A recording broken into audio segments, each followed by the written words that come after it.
Good morning. A beautiful day in Washington, D.C. I want to welcome you all to the Global Innovators Women Leading Change Around the World event today here at the U.S. Institute of Peace.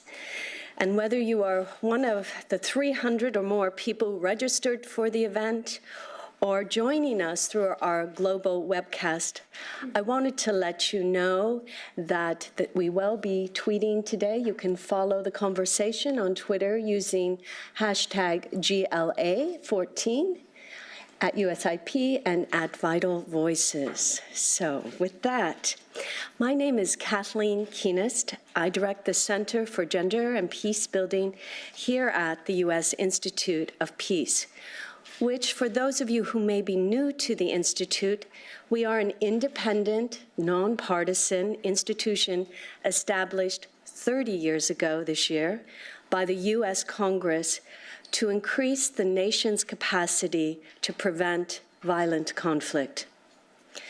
Although we sit today in this lovely building dedicated to peace building, we stand ready and are in danger zones every day around the world to support nonviolent approaches to resolving conflict. And thus, the event today is especially relevant to our mission.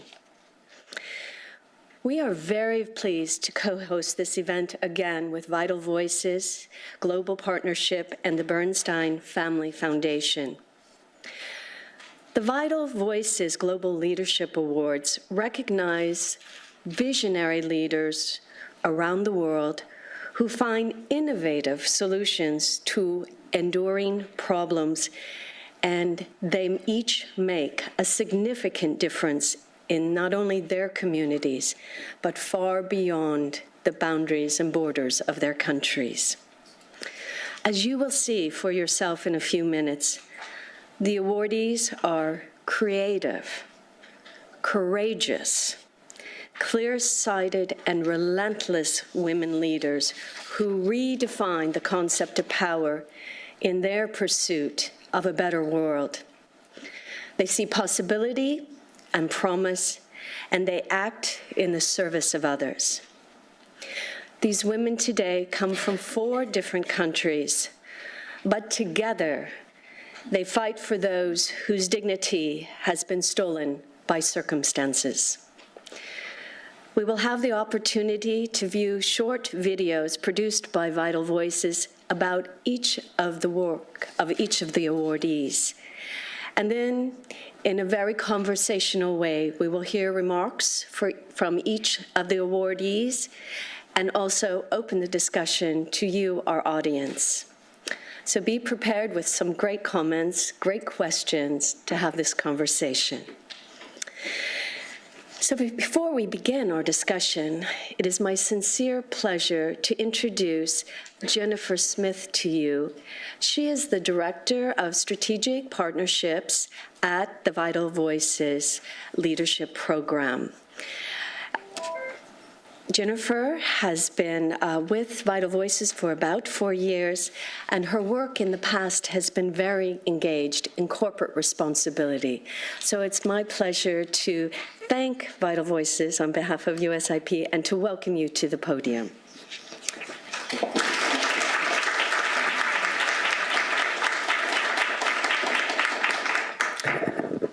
Hi, well, good morning, everyone, and thank you so much for taking the time to be with us for a few hours and meet and get to know these incredible women that Vital Voices has had the privilege of working with for a number of years.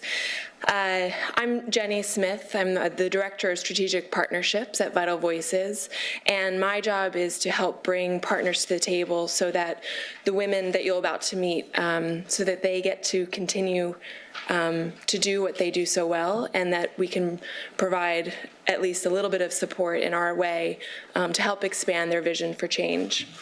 It's our pleasure to be here this year. We've hosted this event in partnership with the U.S. Institute of Peace and Kathleen and her incredible team for the past 3 years, I think.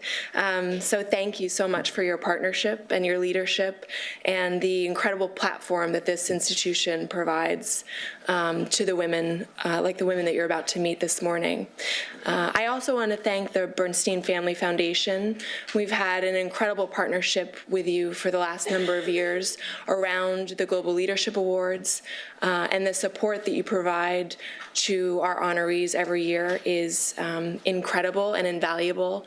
The Bernstein Family Foundation uses its philanthropic platform to create incredible social change, focusing on American democracy, the arts, culture, and other notable causes. So we're privileged to have a partnership with you, and thank you very much for that. I'll just say just a little bit about Vital Voices, and then we'll get started. We're a global NGO that's been around for about close to 17 years now, and our mission is quite simple. We believe very much in the power of women's leadership, and we search the world for incredible women who have a vision for change in their community, in their country, and around the world, and we invest in them. And we help bring that vision for change to scale. We provide mentoring, networking opportunities, training, capacity building, and we believe very strongly that an investment in one woman can have transformational change in one community. And our honorees that you'll meet this morning are the perfect example of that. So I encourage you to ask questions, learn more about them, visit our website, and see how you can get involved. And I'll just explain the hashtag GLA. That's in reference to our Global Leadership Awards, which was hosted earlier this week, which honored these incredible women. So we look forward to the conversation continuing, and thank you again for your time.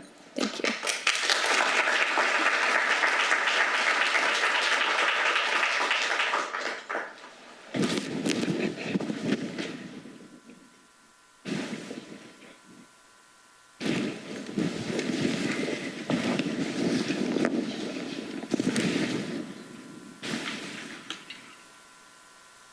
I wanted to just mention that we do have simultaneous translation for Spanish. If you would like to hear in Spanish, it is channel number 3, and in English, channel number 1. And so to begin with our first honoree today, it is really a great honor to introduce to you Claudia Paz. She is the 2014 Leadership in Public Life awardee. Claudia is the first woman Attorney General of Guatemala.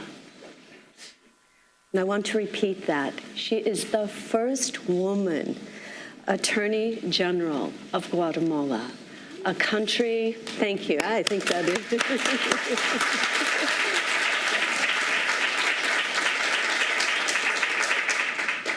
A country that has gone through some of the most brutal civil wars and recovery. And you are going to have the opportunity to hear how this woman has navigated a very difficult transition.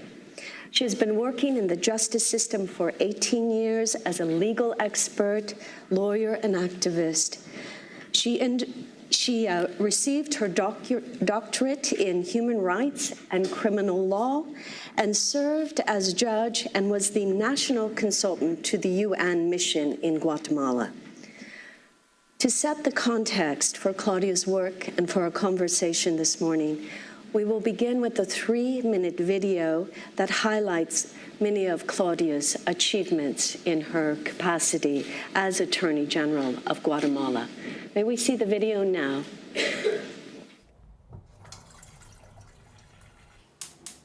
Ale, te voy a tener que pedir un favor. ¿Qué me hago? Aunque no vas a salir en la peli. ¿Qué le traigo? Es que no es que me traigas, es que la tetera está ahí arriba y no llego. Aquí. Sí.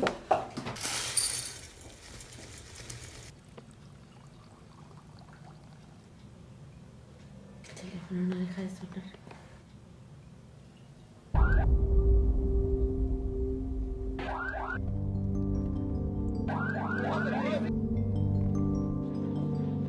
Hace muy pocos años, aquí en Guatemala había un clamor que justificaba la venganza privada, los linchamientos, las ejecuciones extrajudiciales. Se detuvo 10 personas con 11 armas que iban a ir a atacar A la otra pandilla. a la otra pandilla en una discoteca. Iba a ser una masacre. Iba a ser una masacre. Se han detenido personas con armas de fuego que iban a ir a cometer muertes. Creo que muchos guatemaltecos partidarios de la no violencia. Vine hace año y medio y vine porque me parecía muy importante lo que la doctora Claudia Paz está haciendo. No creo que a un hombre fiscal general le dijeran un diminutivo de su nombre, pero a mí, Claudita, mijita.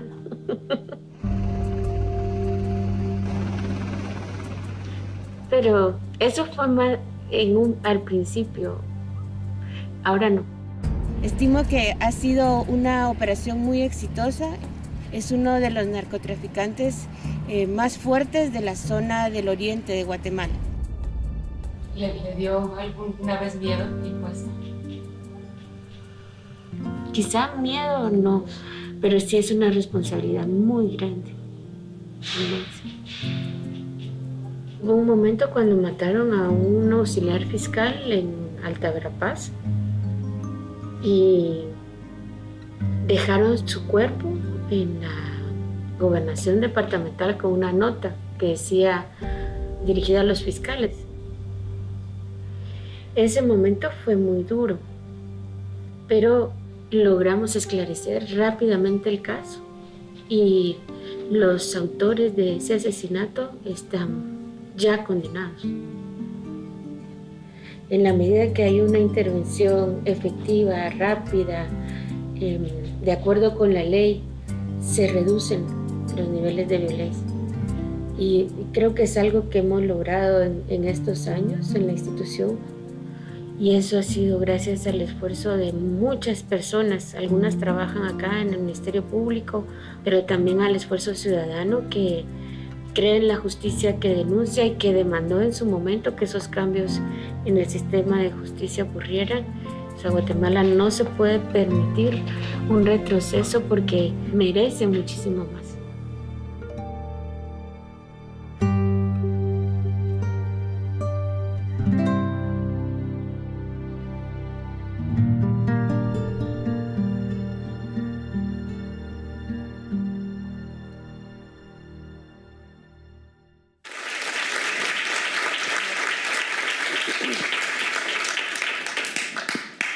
So I'm just making sure we're all on.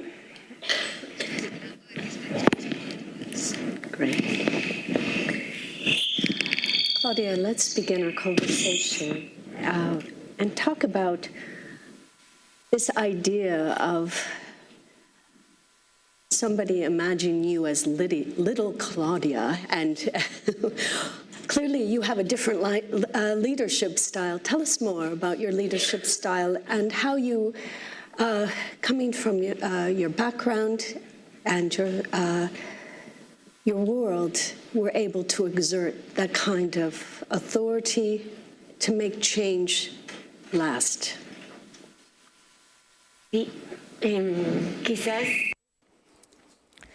Perhaps the first thing I would like to say that I'm deeply grateful. Can you hear me? Can you all hear me?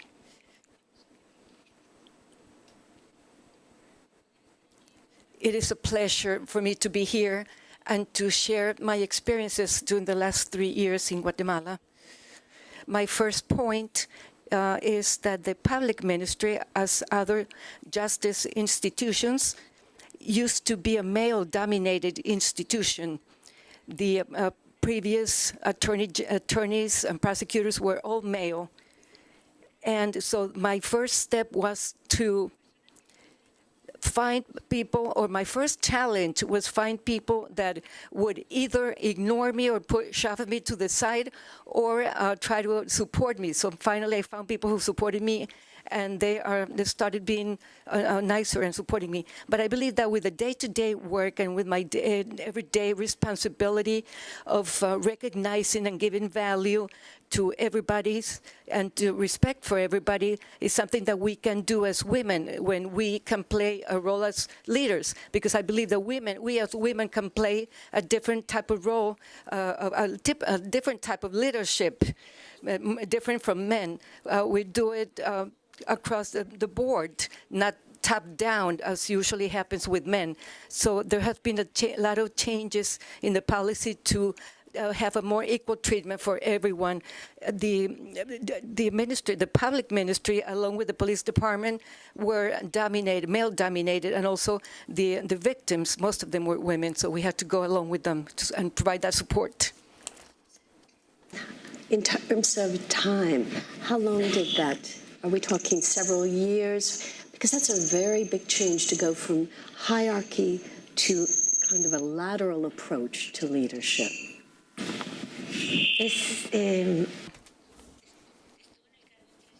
Well, I held my position for 3 years, but of course, it's a very deep, changing, transforming position, because the first question that came up when I took my office as prosecutor, as Attorney General, was my question was why were most of the attorneys male?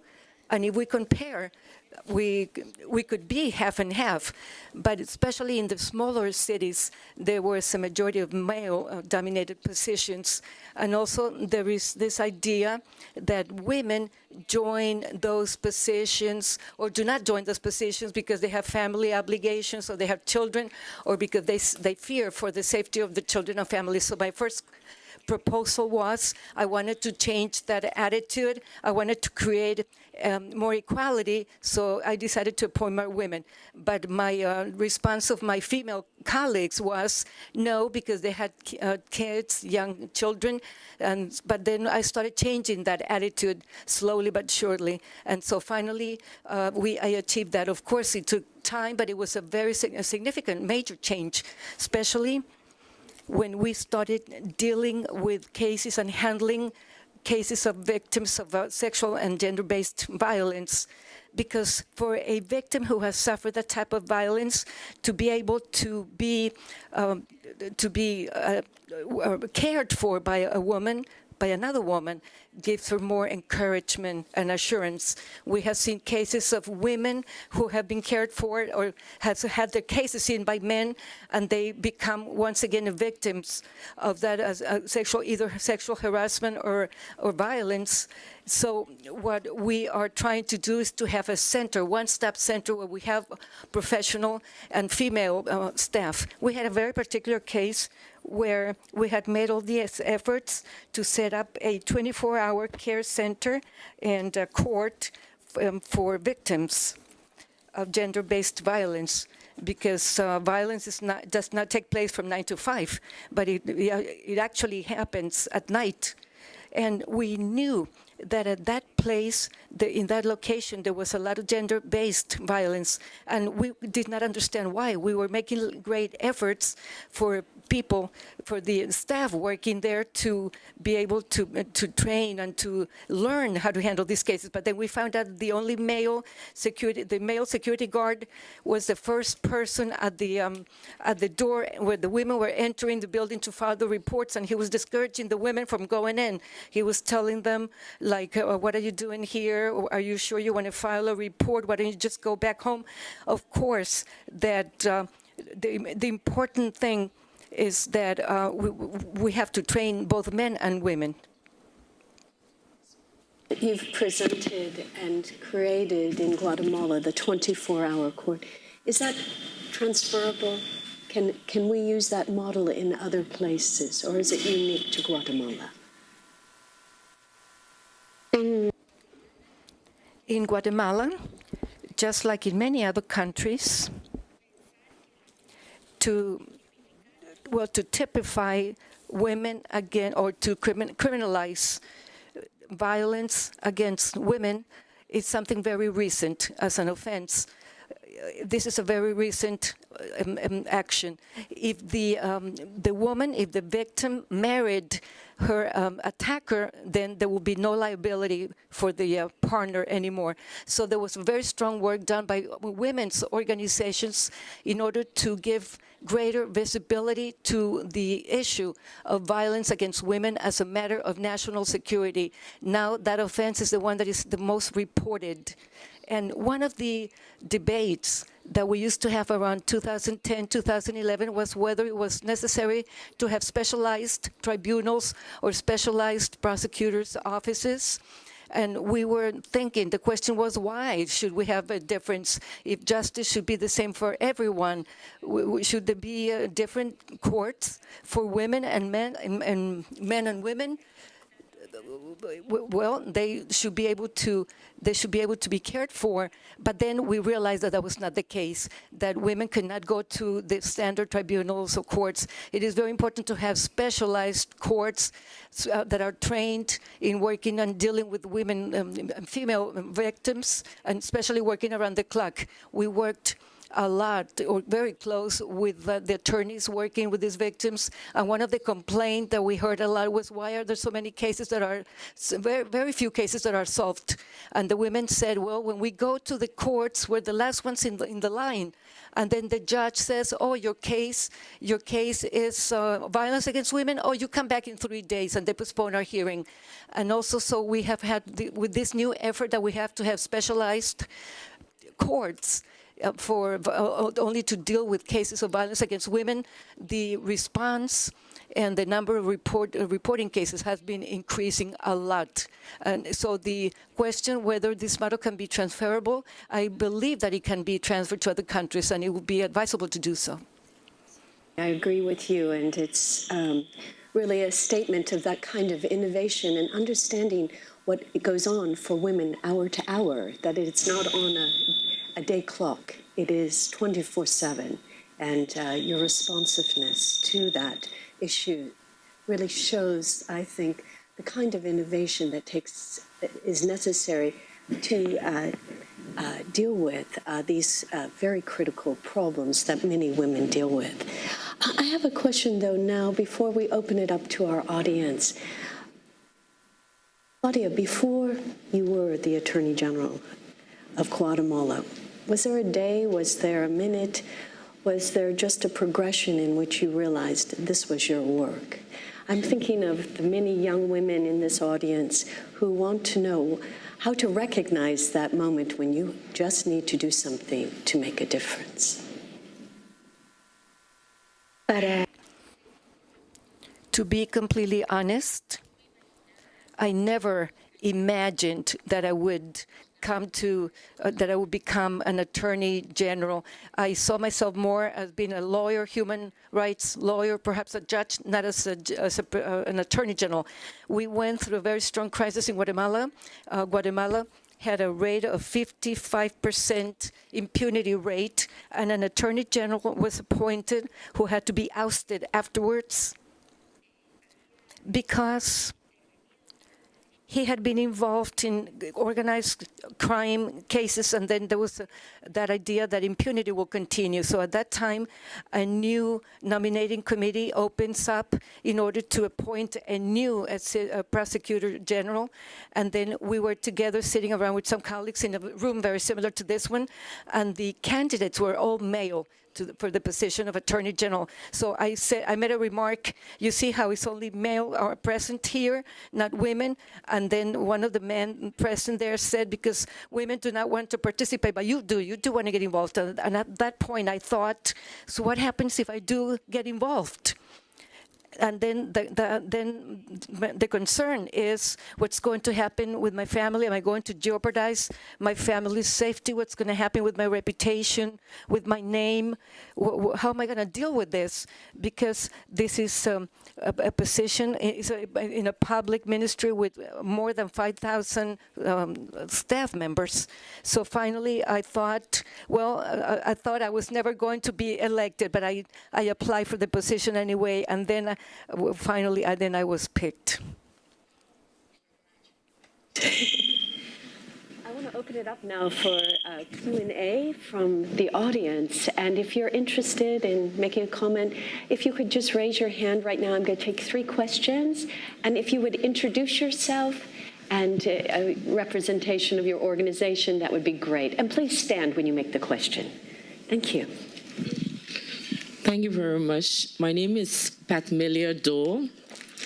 I am from Liberia. I work for the Civil Society and Media Leadership Program, and I'm also a student of law in my country. I want to congratulate our panelists for her efforts so far in working towards justice in her country and fighting against domestic and sexual gender-based violence.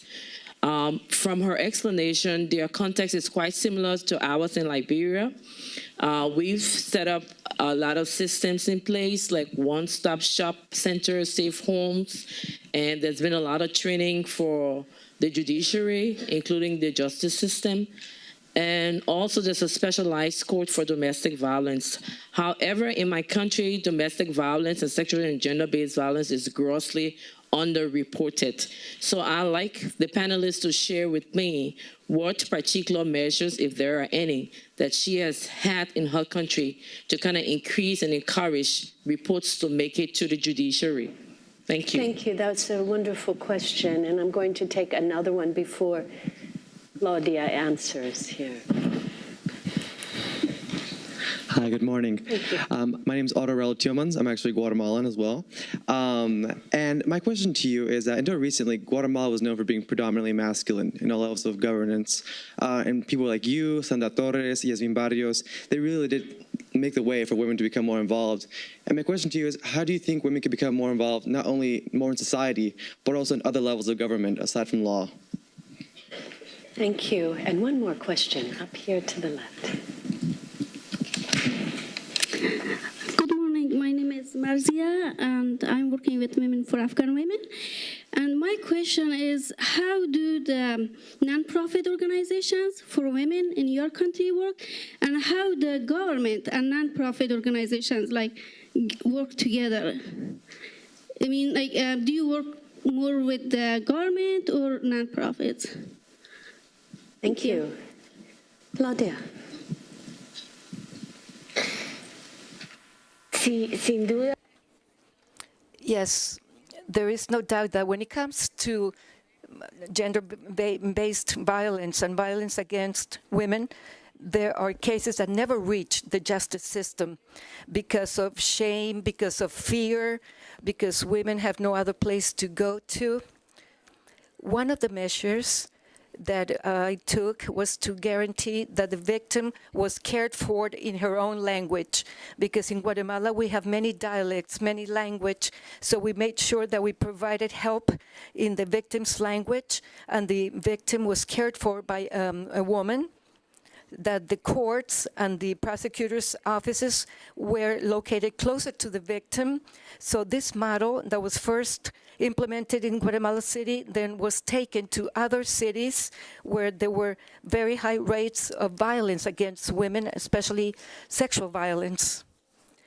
And there was a commitment made, I believe, with the media, mass media, that started to report daily about the cases that were taking place. For instance, how many rapes, and so they started reporting more. So I believe that work with the mass media was not only very helpful, not only reporting the facts as they took place, but also to show a face to it. And also this made it possible for more women to come forward to report.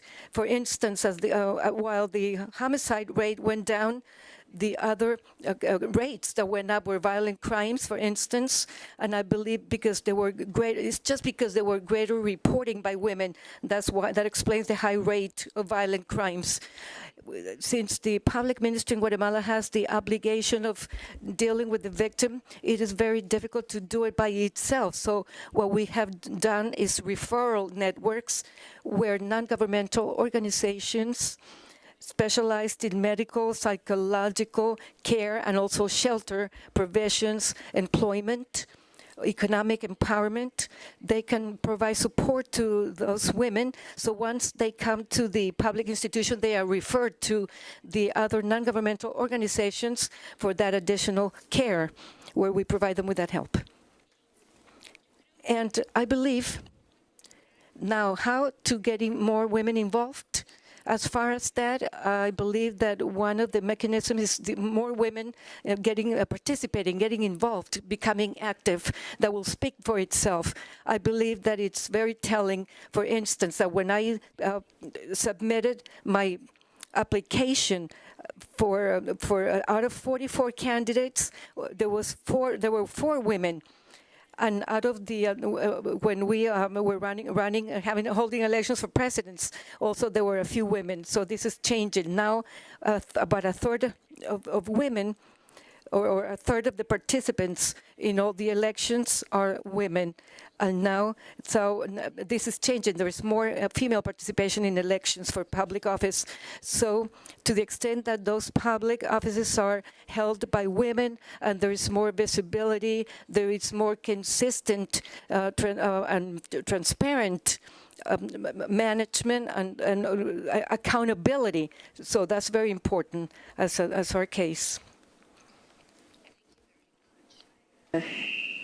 I do see that your plan about making sure that these courts are closer to the victim, the language, and engaging the media, that to me seems like one of the more difficult parts of the story, because as with court systems, it's often very male-dominated. How did you convince the media? How did you engage them? And how do you engage men in your process to understand why this is about equal rights for all? Pues no fue un trabajo mío. Well, it was not my work alone. It has been a team work by women's organizations in Guatemala for many years now. I don't know whether you're familiar with the high rate of violent deaths of women in Guatemala. Is one of the highest rates of homicide for women in the region. And once we put this on the agenda, that we gave greater visibility to the problem, then we had very emblematic cases. We had the case of Cristina Cicadisi, who was a woman who disappeared. She went missing. She was murdered by her husband. He took off with their children. He's already prosecuted. But those type of cases that were highly visible and that were publicized by the media, and they were showing the citizens that it was not a problem only that affected some, but that affected all. So that also made it possible for the media to start taking more this type of initiative, and also for more men to becoming involved and to feel that it's not the women who are affected, but it's all society that is affected. Shift in the thinking. I am so sorry, I have to keep altering this. I want to just offer one more round of questions with Claudia. This is such an important area of work that I know we're doing in the world, and Claudia exemplifies this women in leadership in law. Mi nombre es Claudia Enríquez, soy guatemalteca también y quería... My name is Claudia Enríquez. I am from Guatemala as well. I would like to ask you, how do you see the future of women in Guatemala? Now that, well, you already answered this partially, but the processes and measures that you have started, do you believe they will continue? Then we'll end on the future of women in Guatemala. Sí, creo que es una pregunta.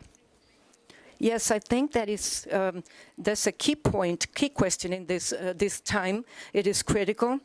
And the most important thing is that we don't go backwards, because we have made such great strides in the area of justice, in being able to solve more cases, in providing greater access to women to justice, to the justice system, reduction in the homicide rate, which we would not think it would be possible. From 46 per 1,000, we dropped it to 34 per each 1,000 inhabitants. And this is critical, because we're running elections for the judiciary at this time, so that's very important. And also, the citizens should be involved. They should be involved and should be engaged in all the process, and they should exercise the right to monitor the functioning, the operation of institutions. And I'm confident that we will not be going backwards. With you in that leadership role, and really as a global leader, you've offered us so much to think about this morning, and really a roadmap of how this kind of work can be implemented in other countries. I really want to congratulate you again, and on behalf of the audience and our viewing audience, to thank you for everything you do every day in service not only of your country, but really of the world. Thank you, Claudia. Thank you.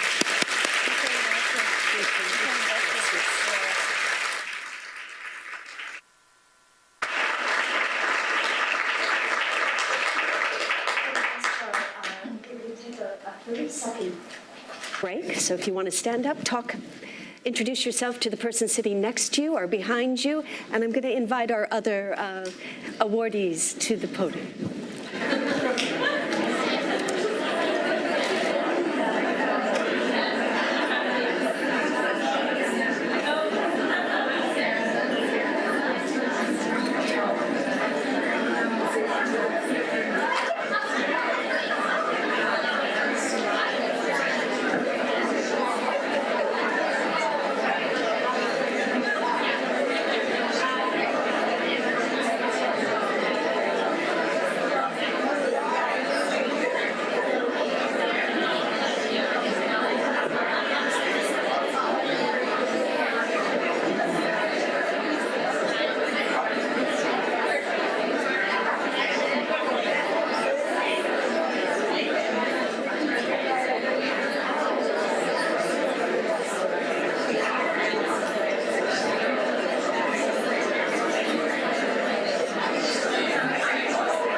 think we should implement this in every one of our events. It's just a mid-break event. It's good for the energy here. So we're going to begin our second panel now.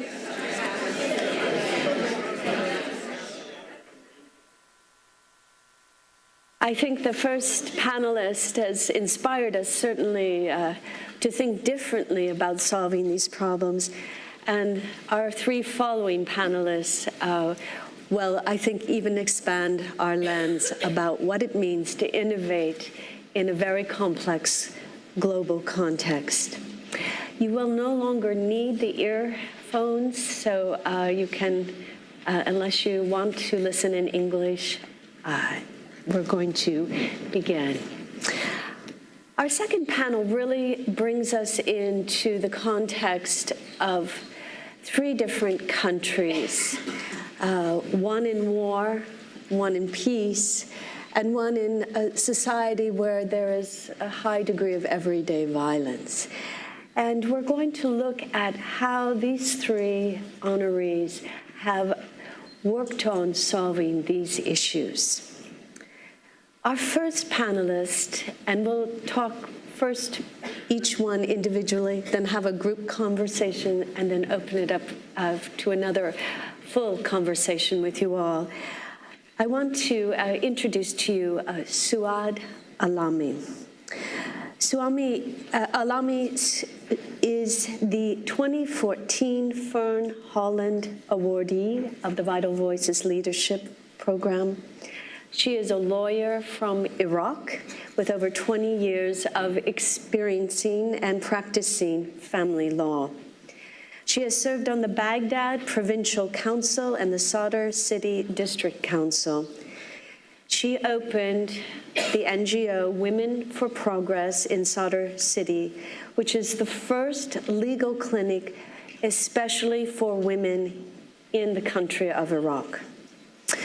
Her work includes providing free legal representation for women in cases of divorce, custody, and gender-based violence. Please join me now while we watch the video on Suad Alami's work.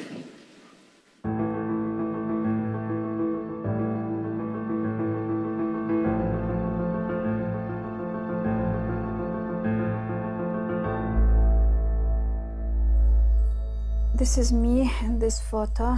I'm standing in front of my NGO Women for Progress, and this is the main door to the building. When I start my NGO, it's just to help women legally. We found ourselves that that is not enough. They need more than the legal assistance. They need social assistance. This woman, her name Jamila. And Jamila, it's mean beautiful, pretty. But she doesn't have the beautiful or pretty life. She feeding her two sons. One of them, he is handicapped and he cannot talk. She is living with her mother. She is very old. She has to work to raise her children. So we try to empower her economically. This girl, her name Noor, she came to us to ask for the divorce 6 months after the marriage. And this is her mother and this is her father. The family, they are 11 people living in this one room.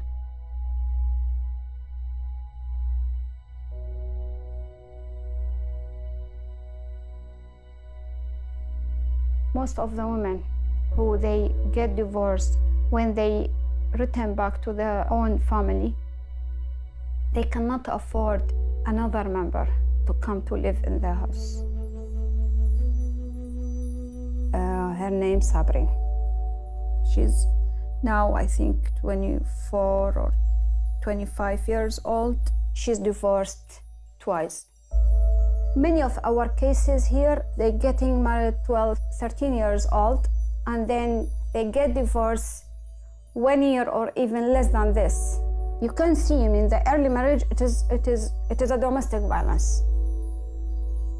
The father, he is handicapped and he cannot work. So they are baking the bread and selling the bread in the neighborhood. They make this a small business to feed the family, to help their family. I mean, for the poor people, they cannot afford to hire lawyers. How they can get their legal rights? Should be there some places that they can seek the help, to see that there's someone standing for them to help them. They start to believe that their life will be better, that they are a human being, that no one can violate their rights. We are working to make the people have a hope.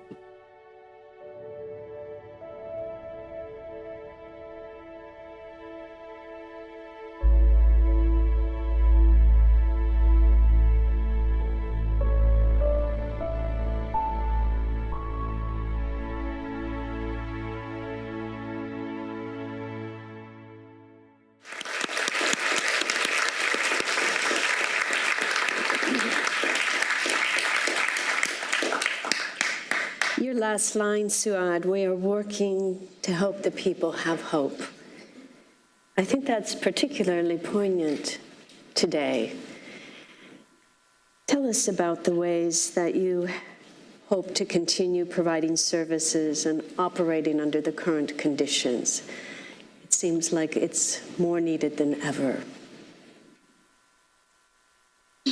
Well, good morning, and thank you so much to have this opportunity to meet all of you, and thank you for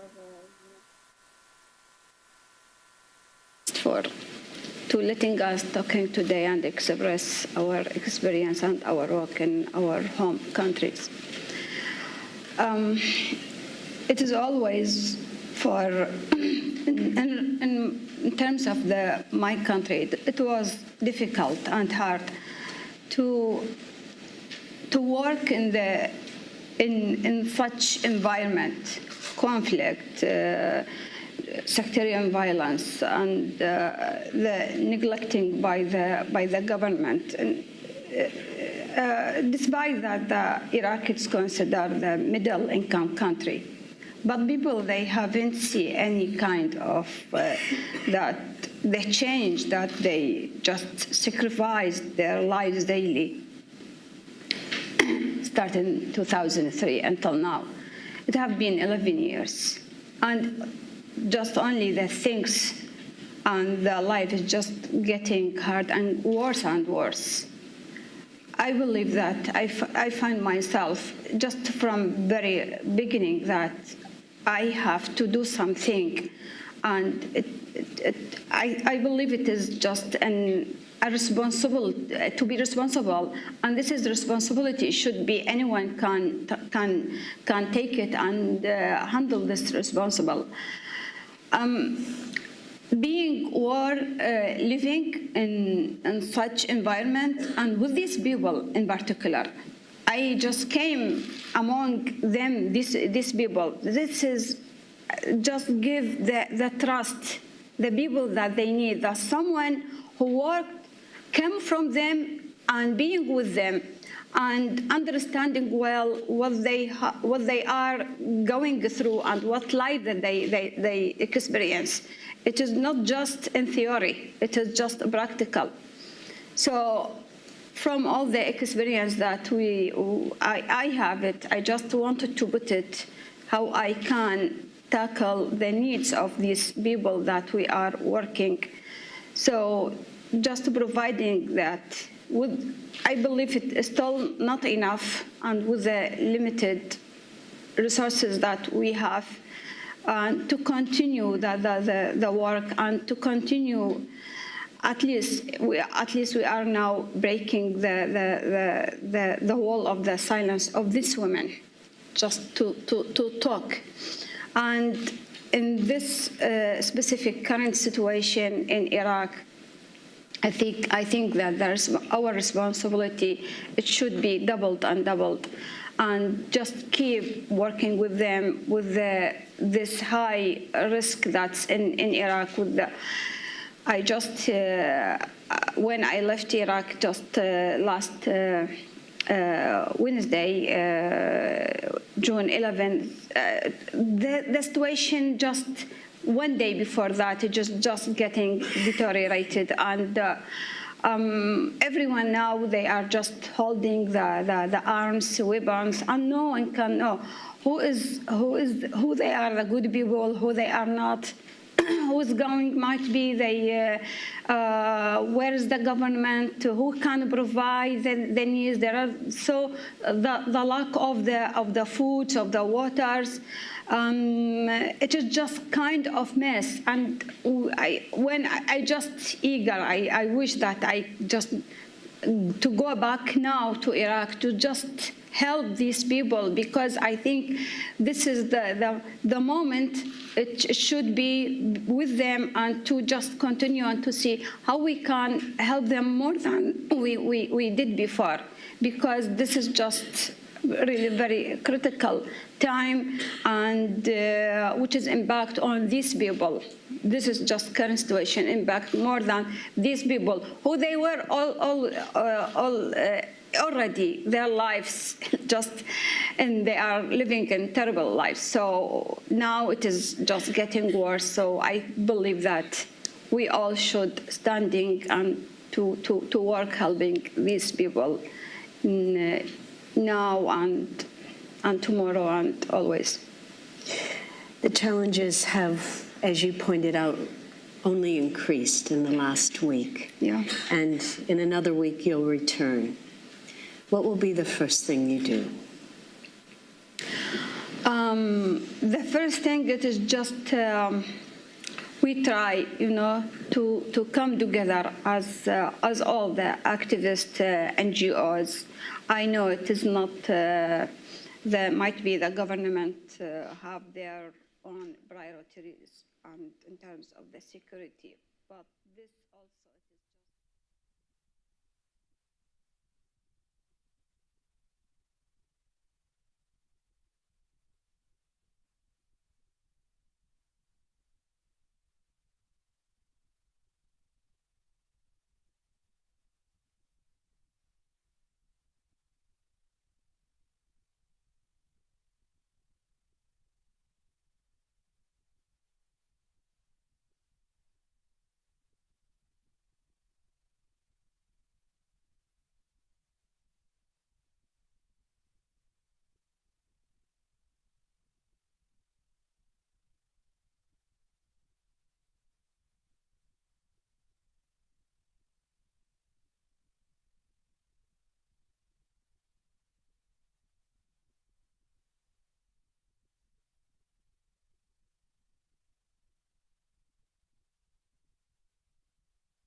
United States in particular and the other international communities.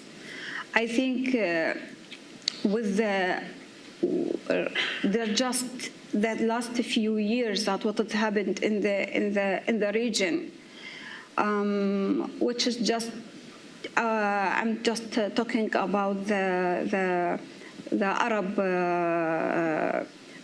uprising revolutions in the region. It is just impact that the support that we were getting to Iraq and to Iraqi people. I think my message now is just to tell that please don't forget Iraq, because Iraq should be the example for the change in the region, which we started this even in 2003. And the other countries in the region, they just started to have this change in just 2011. So we want to be an example and a good example for the transition from dictatorship to the democracy.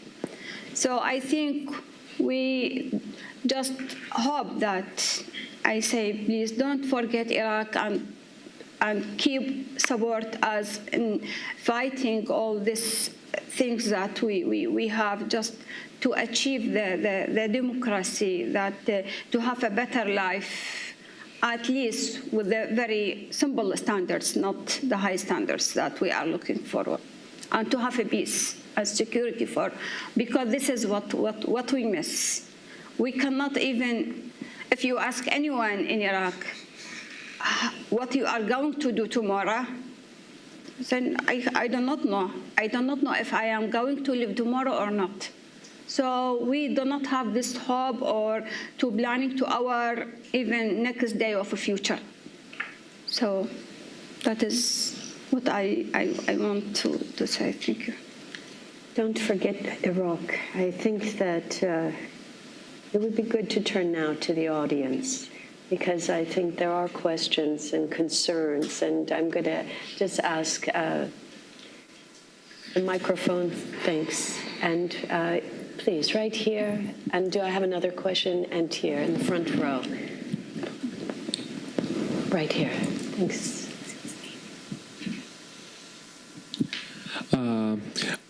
My name is Augusto Bejar, and I work for BISLAC, which is the Latin American Center for Entrepreneurial Development.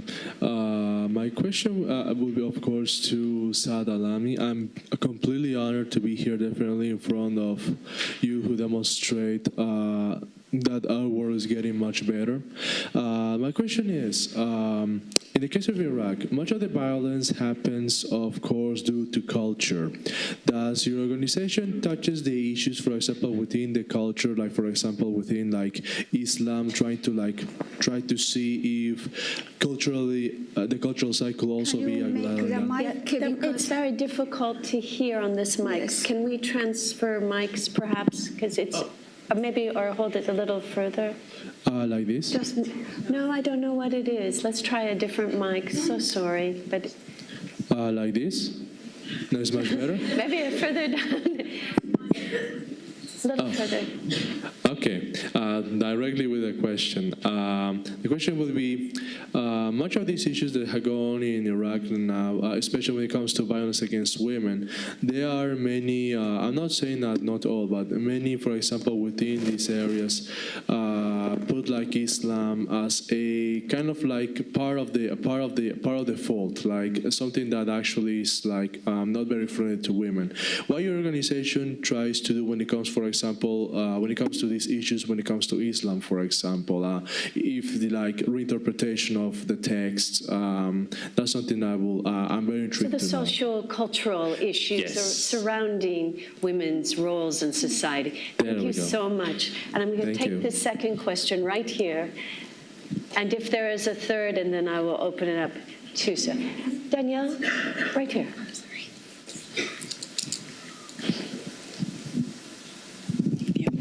Thank you.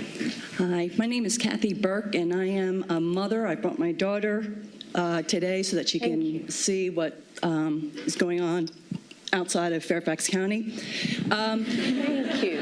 My question, and I think this is for all the women here, and I congratulate you, and I appreciate what you're doing. I can hear it in your voice. How do you avoid the burnout? How do you go day in and day out with the troubles and the heartbreak and not say, forget it, I'm going to Disneyland, I'm out of here? And then imagine it applies to all these ladies. How do you avoid that? Great question. I think I'll turn right now, Suad. One is about social cultural predicament of women, and one is about how do you make it every day? Yes. In terms of this, the social issues or cultural issues, there is a major challenge in this area, which is impact on the women in different levels. The whole women's issues. I mean, her participation, her rights, her role in the society, the education, the gender-based violence, all this. Our role as a women's groups, as NGOs in Iraq, it is just how we can involve more women and raise their awareness, and how we can mitigate these social issues and the cultural issues, because it is quite a challenge for her and for even her family. Iraq is considered a tribal domination society, this is also part of these cultural issues. If you are talking, if I want talking about the gender-based violence, 2009, it was kind of taboo to talk about gender-based violence. Even that the women or the families, the decision makers, always they say we do not have. They deny. They said we do not have a gender-based violence. Why you are saying that? It just hit the Iraq reputation, and that is just before 2009. And then with the whole work that we are doing, it is just we put these issues on the table, and with this huge work. Now the government just take some steps towards tackle this kind of issues, and they start to admit that we have this cultural issues. And they established the Family Protection Units is a governmental body with the Ministry of Interior. They drafted a law, which we hope that they will legislate it in the next parliament. And then also it is most important, women themselves, how they can start to believe, to cross these cultural issues and to break the wall of silence. And from the film that you just watched now, women just want to talk. Women just want someone to listen to them. Might be they just want have someone can help them find a place like that our NGO that we are doing. It's just how we helping them, try to listen them, what kind of needs they need. Because when we are providing just actual or real services to touch their needs, this is make difference for them, and you will just build the trust, and that will just overcome all the cultural issues.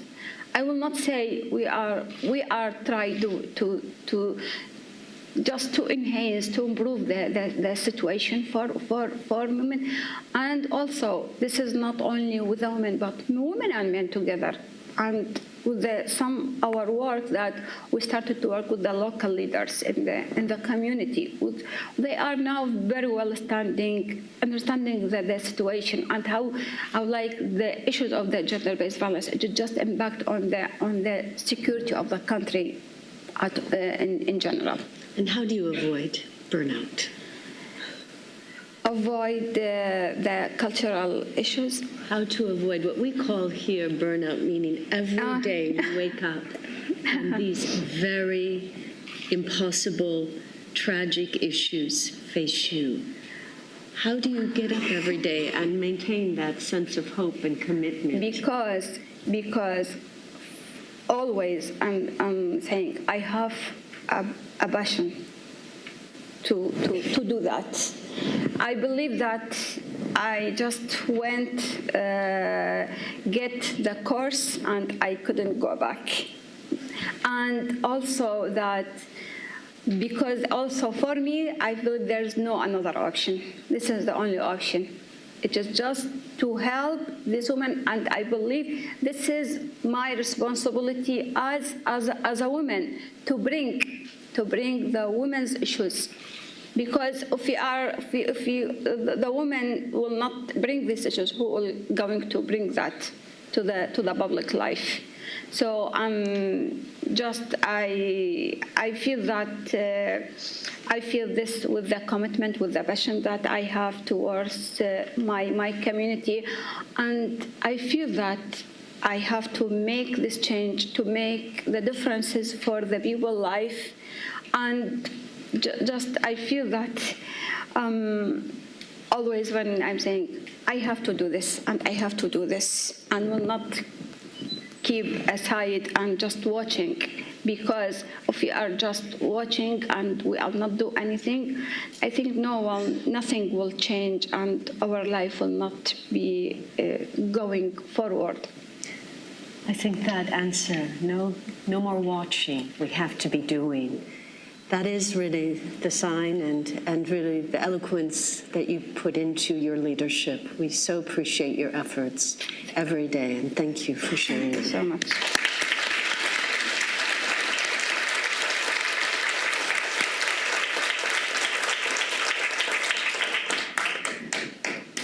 We know that in societies that are not at war, they still every day have to address the inequalities of women's access to economic gain. And our next honoree, Victoria Kisambi, is one of those examples of remarkable leadership. 12 years ago, Victoria opened her own business called Selfina. It was about loaning and leasing productive assets to other women. What an innovative idea. We need things so that we can produce other things. And Victoria really set out to do that. She has generated sustainable income for each woman borrower. And the other night when she received the award, she said, I have 25,000 women standing behind me.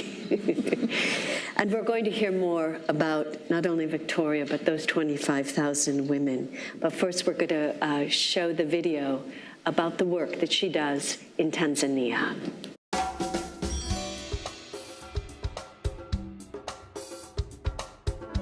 In Tanzania, most women don't own land. But the main collateral in this country is land. So a micro-lease allows a woman to finance business growth. In this way, even women without credit history can access financing. The life of a micro-lease starts with a partner, a funder, someone who wants to help make a difference in the lives of others. It's because of them that we can work with so many women. We want to make sure these investments are fruitful. So on Mondays, prospective clients come for training. They learn business skills and the process of taking a lease. They write a proposal and they provide at least 2 guarantors. We meet with them in our office and in their homes. When the lease is approved, the asset is delivered, and the potential of the business really explodes. With increased capacity, she makes small payments over a number of months, and at the end of the lease, we pass the ownership to her. For many women, this is the first time they get to own an asset in their own name. Once she owns it, she can leverage the asset as collateral for a traditional loan, or she can sell it back to us for liquid capital and continue to lease. From one very modest lease, she can create dozens of jobs. To begin, Justina leased 100 baby chicks. Today, she has more than 1,500 chickens producing eggs. She sells those eggs in the community and beyond. Justina is a savvy businesswoman, and her whole family works for her. Women are so resourceful. From a handful of the most basic resource, they grow something really extraordinary.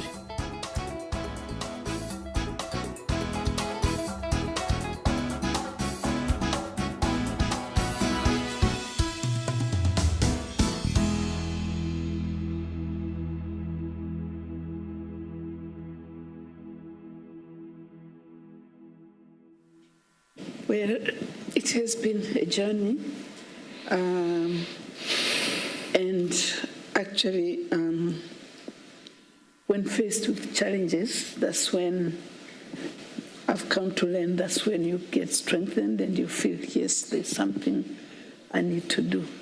And mine, of course, started with difficulties, but then I also realized that cultural barriers were really putting many women in difficult situations. Not that our government is saying women should not benefit, but then it's just the historical, the cultural, the traditional system, you know, the inheritance or the ownership system that actually marginalizes the women. And because of that, then we find ourselves in a position whereby we cannot tap into the financial institutions because we lack those the necessary equipment to use. And for me, the journey started with when I looked around and I saw that at least, despite the challenges that I was facing at that particular moment, at least I had this one cow, which was called Zero. And I looked at it now in a more positive way, that it was possible for me to sell milk, to feed my children with the milk from the cow. So it opened my eyes to feel that, well, at least there is an asset. And that was after I tried to go to several financial institutions and asked for a title deed, which I did not have. So I started counting on the strength of what I have in my hands, and that was the cow. So I felt there are other women who do not even have the cow. So what can we do to assist them? If they could have an asset, we could go around this problem of not owning something. They could immediately go into business, and that's when the idea of leasing came into effect, and we got started. Yeah. Started with a cow. Yeah. What was the first thing beyond the cow? What was the first thing you leased in your new business? Okay. Of course, there is, like I said, it's a journey. It was a dream. I have to do something. Now, to get started, then I realized I had also to know what were the actual needs of the women, because in my idea, this is what they would need, but then I had to understand what were the actual needs. So the first thing, I had a few women who believed in my thoughts. So the first thing we did was to conduct a baseline survey to see what would actually benefit the women most. And out of the baseline survey, then we realized that, okay, there is a need for the productive assets, but coupled with that, there is also a need for training. So we embarked first on training programs in raising the capacity to manage whatever the women have. So we were, first of all, encouraging the women that if you have even 5 chicks, that's your starting point. At least you have something. So if you manage it well, if you sell eggs or feed the children, save a bit of that, then you'd have maybe 50,000 shillings, that's in our currency. Then you don't need to borrow, but you can actually revolve that money and grow your business from that small capital that you have. But then that led to our business training skills, business management skills. And also it came to our attention, of course, we are in sub-Saharan Africa. HIV/AIDS is also rampant. It's also a big problem. So we also started to conduct trainings in HIV/AIDS to raise the awareness and also to avoid the stigma and how to live health life if you have HIV/AIDS. And we later on created a window for women who were raising orphaned children or in that situation. But also, we saw there was also a need to invite women lawyers to come to our institution to talk to the women, especially on 2 issues, land issues and inheritance issues. These were very pertinent problems to the women.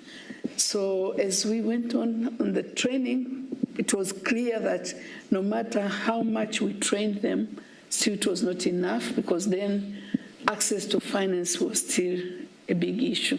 These women could still not go to the traditional financial institutions to access finance. And that's how then we started now to go into the leasing. And to start with, we did a pilot on 3 areas which most women are engaged with in my country. Many women are in food, I can say food industry or anything to do with food. They'll do food vending, or they'll cook for weddings or whatever. So we decided to lease equipment that would go into that sector. And then the second sector was tailoring. Yeah, our women like to tailor our African designs, like this one has been done by one of our clients, and they would lease machine to make chain stitches like this. Yeah, and then the third one was the secretarial business, because it was very clear that most of the women, those who are lucky to be employed, then they would be employed in stereotype jobs. They would just be secretaries, and they would earn, just the wage, not that enough. But then when we give them equipment, then they would open up their own secretarial bureau, they would manage their own businesses. They wouldn't have to go around looking for jobs, and some of them were creating jobs for their own daughters as well. So when this worked well, then we opened up. Now there are women who are leasing even the old chicks, dairy cows, etc., milling machines, water pumps. Talk about the ability to replicate this model. It sounds like something that could happen anywhere and everywhere. It's a fabulous design, and sounds like it's really working. I want to open it up to the audience here, because I'm sure there are questions about this approach.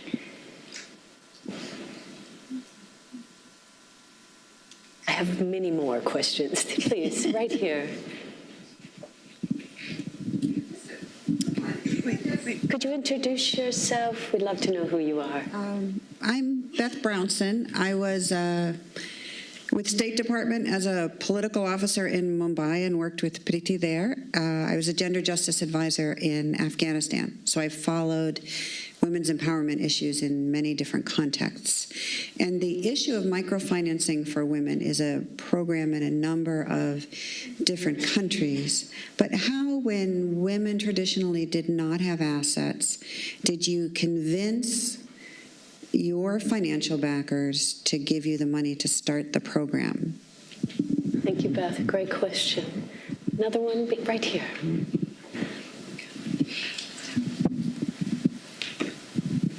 Hi, thank you. My name's Emma. I'm from the Women's Democracy Network.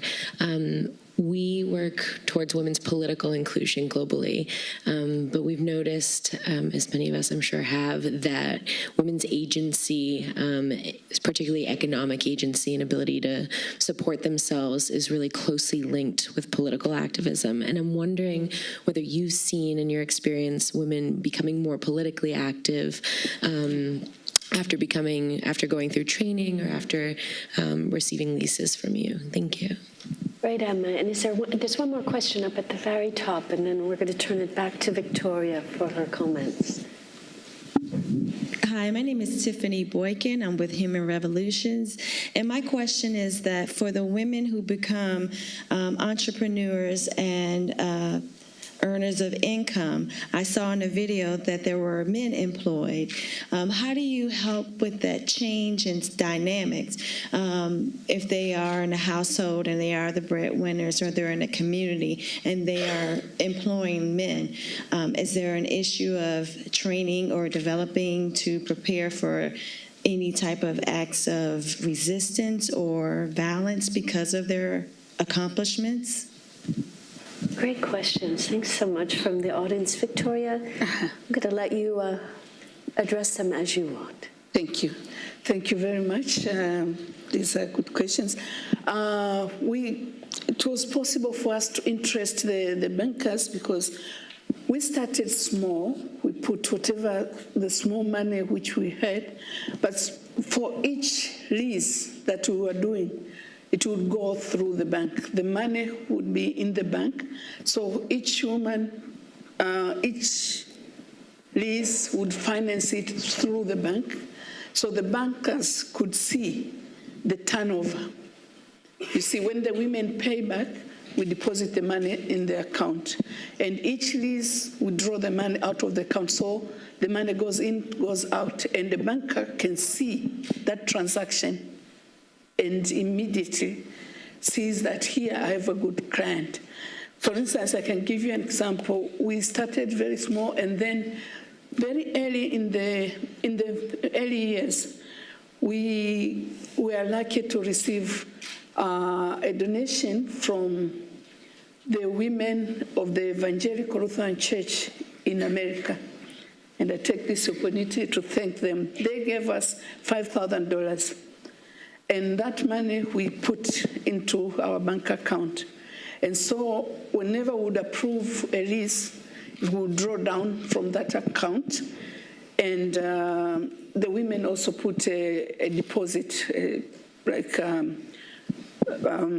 it's like a cash collateral, 20%, so that money goes into that account. And each month when they pay, it goes into there. From the 5,000, it went to 20,000. And any good banker can see.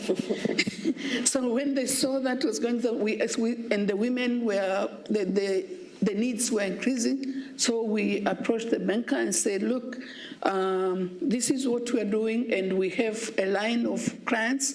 They want more, we've approved a lot more.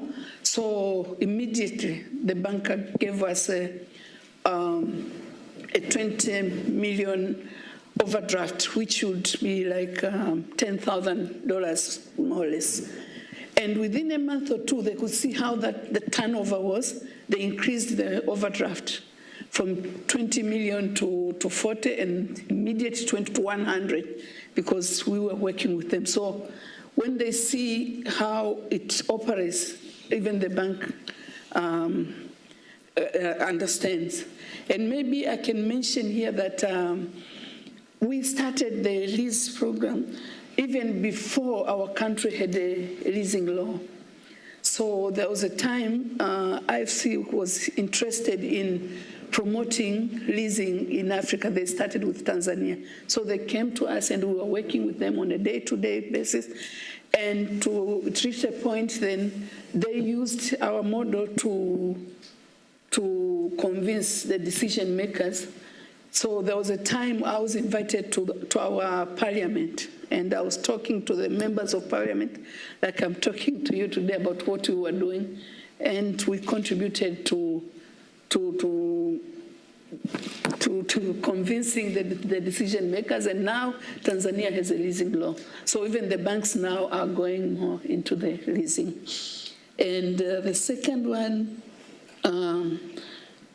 how if the women are going more into they become more politically active, I would say yes. When we empower them economically, then actually what happens, you give them a voice. And that's what I said even when when I was receiving the award. It was really true, it was coming from my heart. What Vital Voices is doing today gives us a voice, and the voice actually transcends to all the women that we represent. Economic empowerment is very powerful, because then the women become decision makers at their own homes, in the society, and with that, you find that they become socially empowered, and the next thing, some of them start vying for political positions. And we've had women who've vied for local leadership within their villages, and some of them have gone beyond even to apply for Member of Parliament positions, which in the past wouldn't have been possible. So, I mean, I'm not saying we are the only actors, but we take part in empowering women, and now today in Tanzania, even the government is really supporting men and women in the political arena. But almost 80% of our district commissioners now are women. And in the parliament, we have more than 33% representation, which are women. So we have our own small role, which we are playing, but it stands towards what the overall situation in the country is doing. And there was a question on men being employed. Yes, we do. Right from the beginning, we take on board to sit down and talk with the men, first of all, the husbands. If we are going to give a lease, so for instance, you are giving a freezer, which is going into a home, and if the husband doesn't know, and if something goes wrong, he might even not allow you to go into the house. So we sit down with them, explain what this is all about. But more important, we want them to work together with the women. And we've seen when we have men supporting their wives, you find the business goes well, and the family unity becomes even better. And we feel happy because we want them united rather than splitting. So women empowerment should not actually lead to separation of families, rather should bring them together.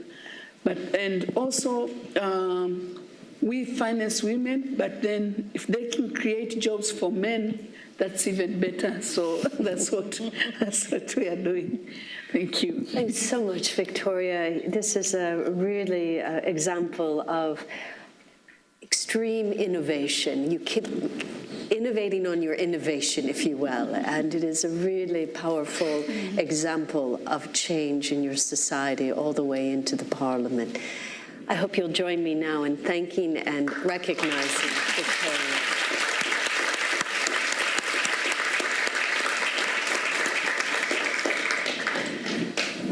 And finally, in this really amazing morning of both inspiration and challenging all of us to do less watching and more doing, I turn to Priti Patkar, who is the 2014 Human Rights Awardee of the Vital Voices program.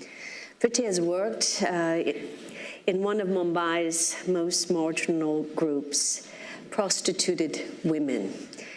And in order to break this cycle of exploitation, Priti opened 4 child care centers that offer comprehensive 24-hour-a-day child care. The shelters provide meals, healthcare, education, and most importantly, a safe place for these children to live overnight. We're going to watch a brief video, and then we look forward to talking to you, Priti, about your work.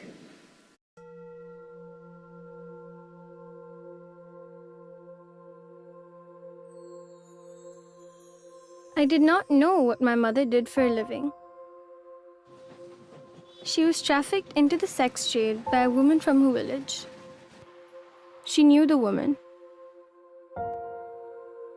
We were paying rent, but we did not stay inside the house.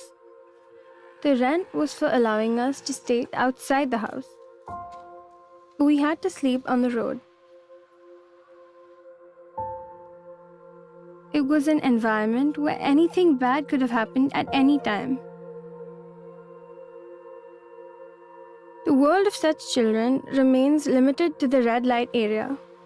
They internalize what they see around them, and they begin to believe that what is happening is normal and right. They will eventually end up getting inducted into the sex trade. Sometimes bad men from the community call children to their houses, show dirty films to them, and ask them to do bad things. I never felt safe there. I always dreamt of a quiet place, without fear and noise and chaos.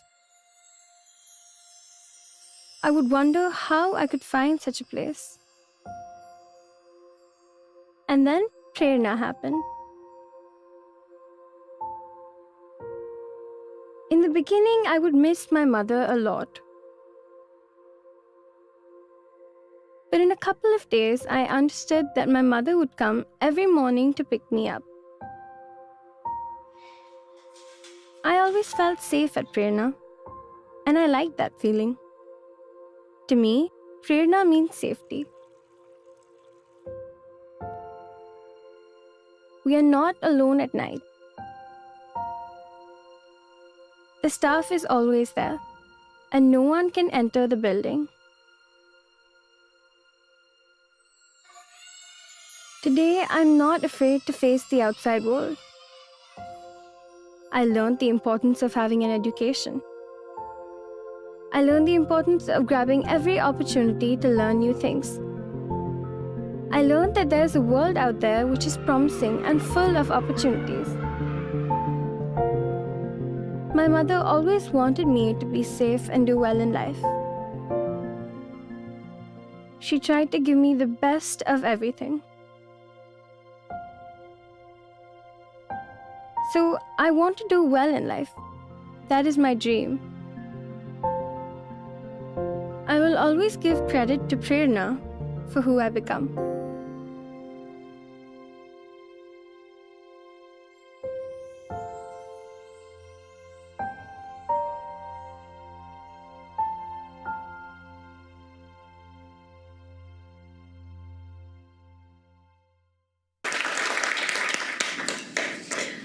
Wow.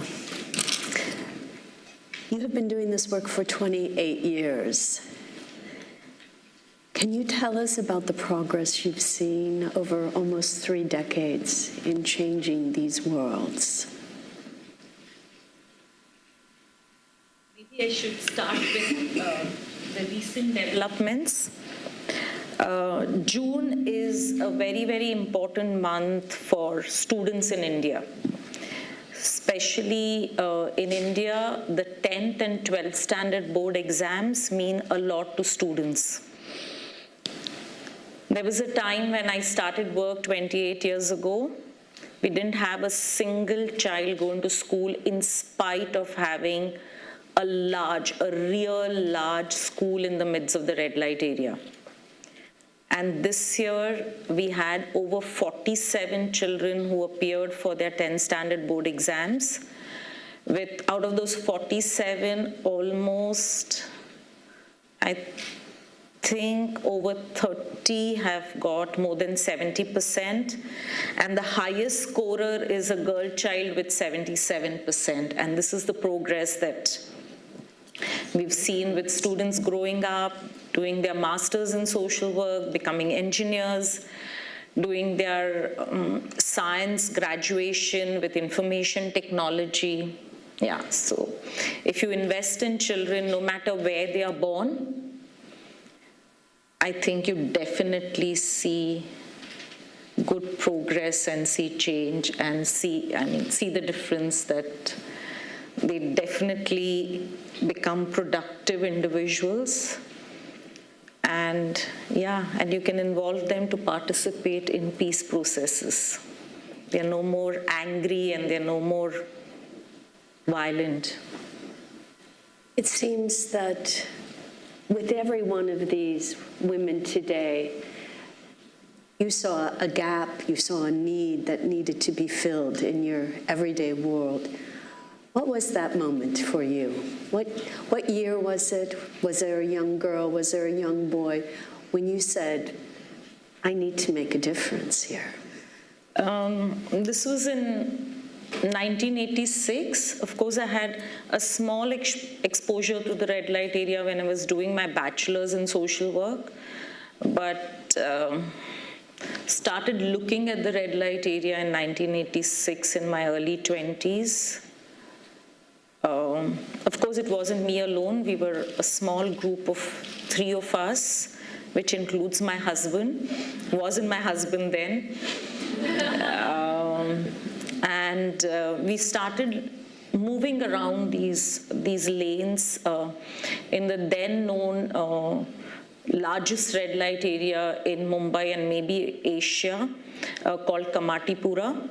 And every day we went to these brothels. We did see a lot of violence. We did experience a lot of exploitation. But what really shook us was one evening when we were going around these red light areas, we noticed, of course, that was perhaps the first time it hit us, and then we started noticing this pattern almost everywhere was 3 generations soliciting at the same time, and the youngest was as young as 14 years. And it was so sad, and we really felt so helpless because there was this young girl who was 14, her mother and her grandmother, and the customers coming and looking at all 3 of them, and this little 14-year-old girl, while her mother would say, stand straight, and then she would stand straight for a while, and then again go down and wanting to go and play with the other children, wanting to spend time with that little dog there, and her mother would again pull her and say, no, stand straight, and she would come again and stand like this. And that I'm living in this world, in this city, where a child can be put up for sale, and these men probably were 3 times her age and actually scrutinizing her and seeing, trying to visualize what is the kind of pleasure they would get from her. I think that really got us, and we were like, no, we have to stay here and make that change. And that's how this 28 years of journey. That's quite a story, and I have to say, I can't tell you how many times I have felt that same kind of helplessness. And what is it, because you're talking about when you were in your 20s, and there are many people in this room in their 20s. This is an important story. How do you say, this is the moment where I'm going to make a difference?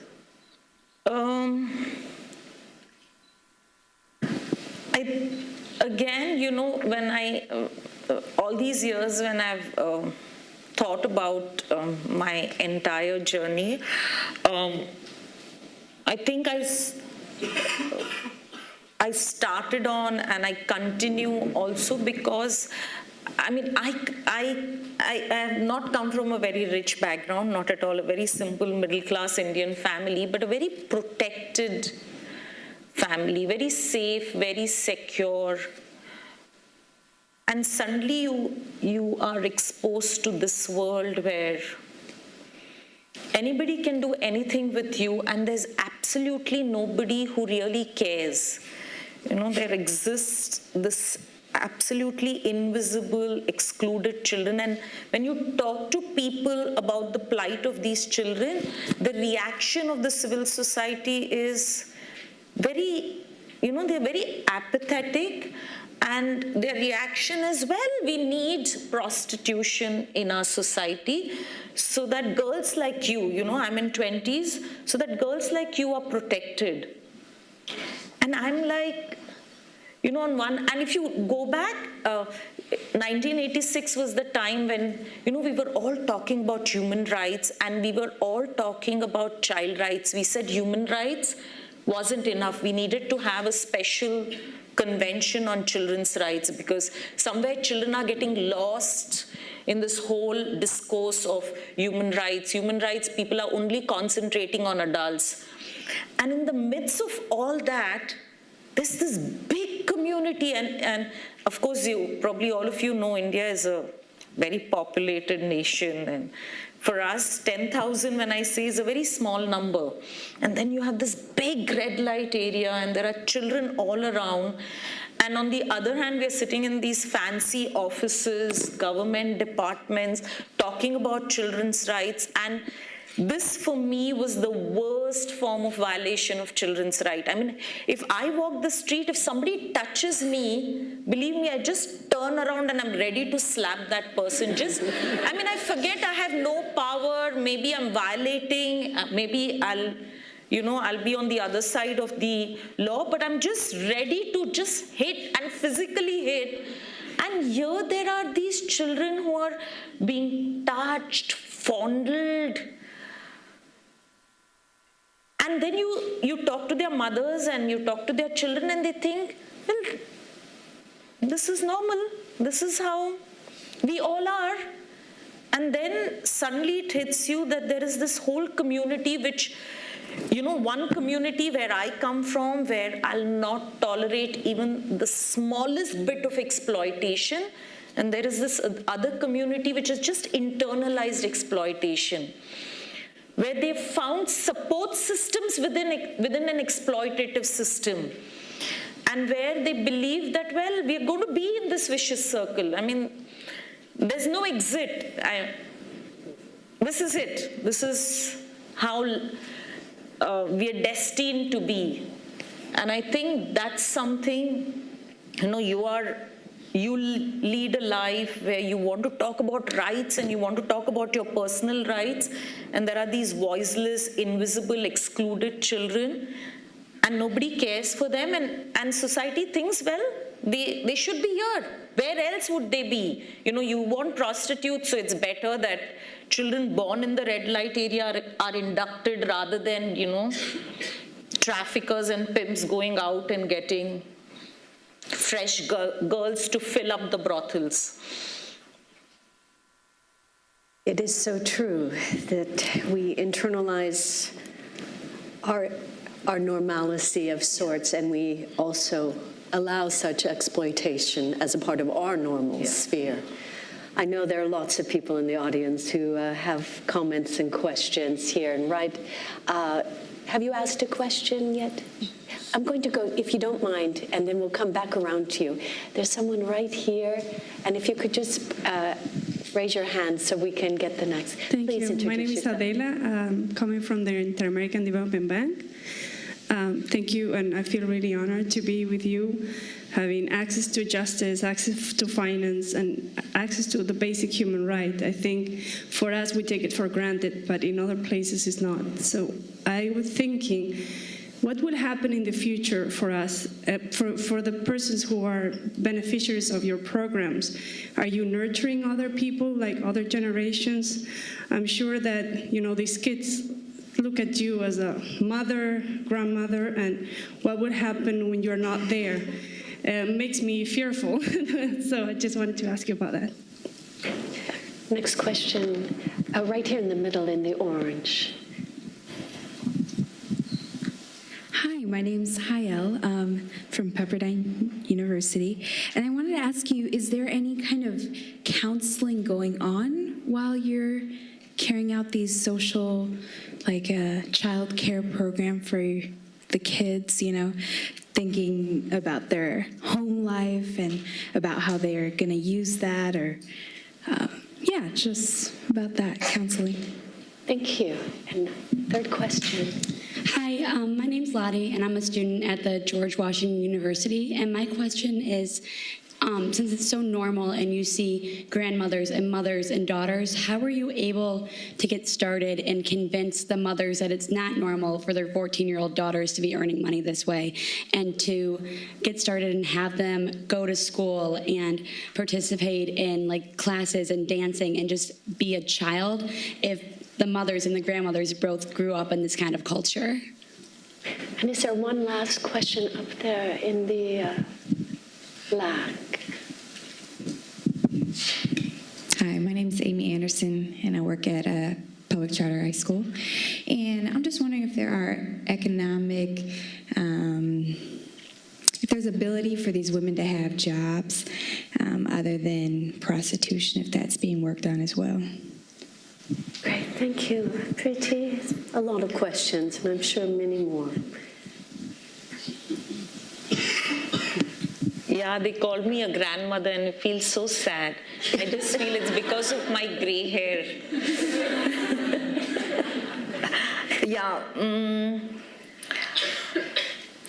We do have older generation coming in. They're still connected with the program, but we do not insist.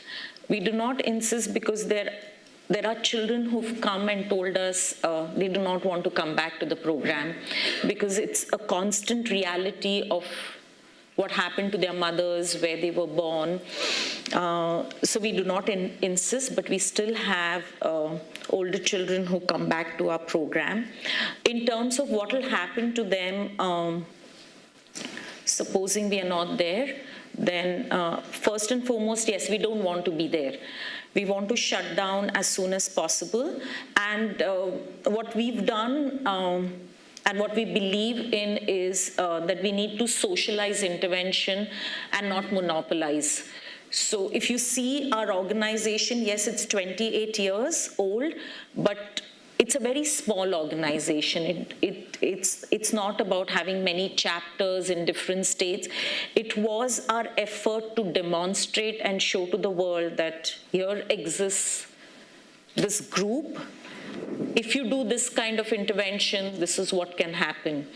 And it's all about mentoring others who want to do similar work. So we've had many partners. We have many organizations in India doing similar work today.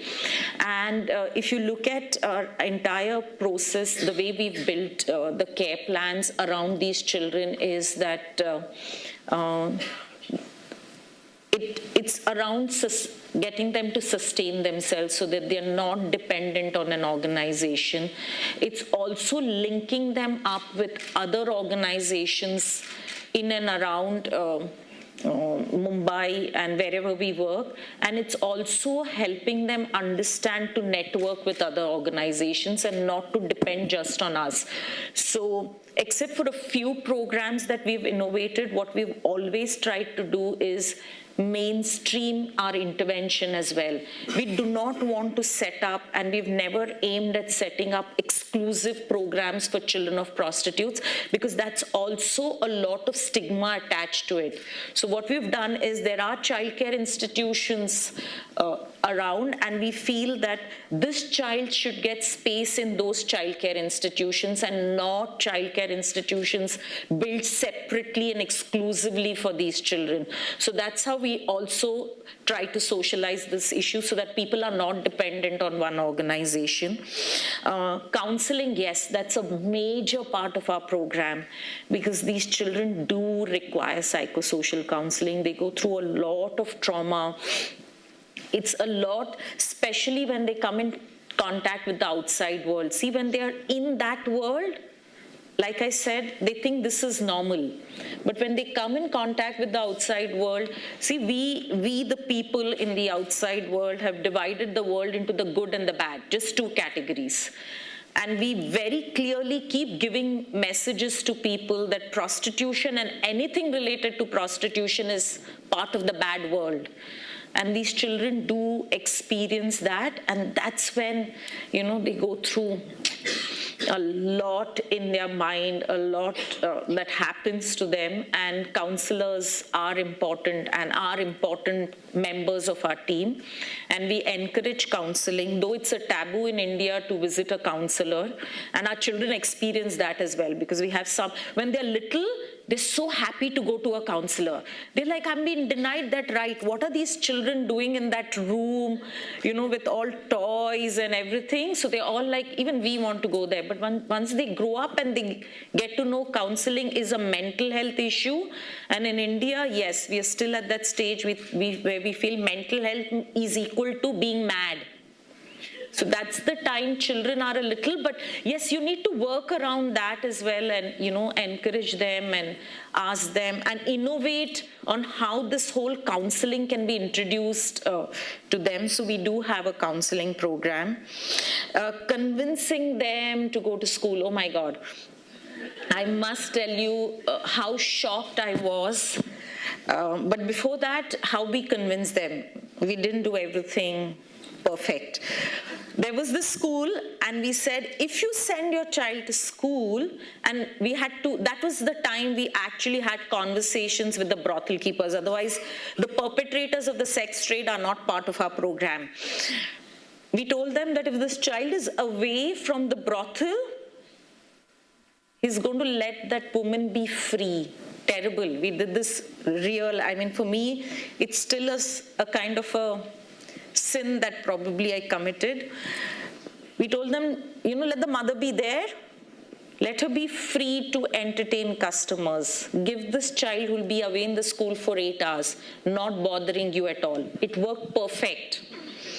But the worst was when one day, me and my team, we were going and we were like, the children haven't come, and we have a very strong outreach program. So we are most of the time in these communities and in the brothels, getting these children interacting with the mothers. And one brothel keeper sitting, this huge looking lady sitting on her couch, she tells the women, yeah, send the children with this lady, let her go, let your kids get educated so that they will not rot in the kind of brothels that you are in. It's good, they'll be better educated, and we can push them in high class, high-end brothels. And I was like, oh, my goodness, is this what we are, is this the kind of message we are giving? And we actually came back and, as a team, we discussed, oh my God, if this is how they perceive, then we need to think back and, revisit our strategy. And then we said, no. Let them stay in that, illusion, and we'll make the most of it. We'll still get the children out, we'll look around the law, and we'll see the next stage, how can we use law to protect these children when they decide it's the right time to take this educated girl again to resell her. So, yeah. Economic, yes, we feel rehabilitation is what, we cannot put the onus of rehabilitation on this woman. The onus of rehabilitation has to be on the society, because women want to move out of the sex trade. Their problem is who's willing to take them, who's willing to employ them. So what really worked for us is Victoria's model. We are not into implementing anything like this, but whenever women came and said, we want to move out, can you give us that little fund? We didn't do anything like Victoria. That's not our skill sets. But what we did was we got donors to give them the money, saying that you give them the money, they may not return it, but at least they'll manage they'll be able to economically sustain themselves, and that model with adult prostitutes has really worked very well. With younger ones who were rescued from the sex trade when they were 17, 18, we have a very good model where we tied up with the corporate sector who trained these girls, and wherever possible also employed them, and where shelter is a major problem in our country, so it's not just giving them employment, but where will they stay? So we then have this very, very innovative model called the aftercare group home model, where we would put 3 or 4 girls together. They would stay, we would handhold them for a couple of years, and then they are independent. So yes, we have worked on economic rehabilitation, but our challenge is not the woman, her skills, her conviction to move out. Our challenge is the society, again, which is not willing to accept them. Priti, thank you, and thank you for also adding to our list of all the ways these women demonstrate innovation, including innovating even amid illusions. We've come to the end of our program today, and I want to thank all of you who've joined us today, both online and also in this auditorium, for a discussion about 4 women's lives, 4 women who in their own world innovate constantly and who have clearly made the invisible visible through their dedicated service, who have broken the silence in their neighborhoods, in their communities, in their countries, through their compassion and their courage to make a difference. I hope you will join me now in really recognizing these women today.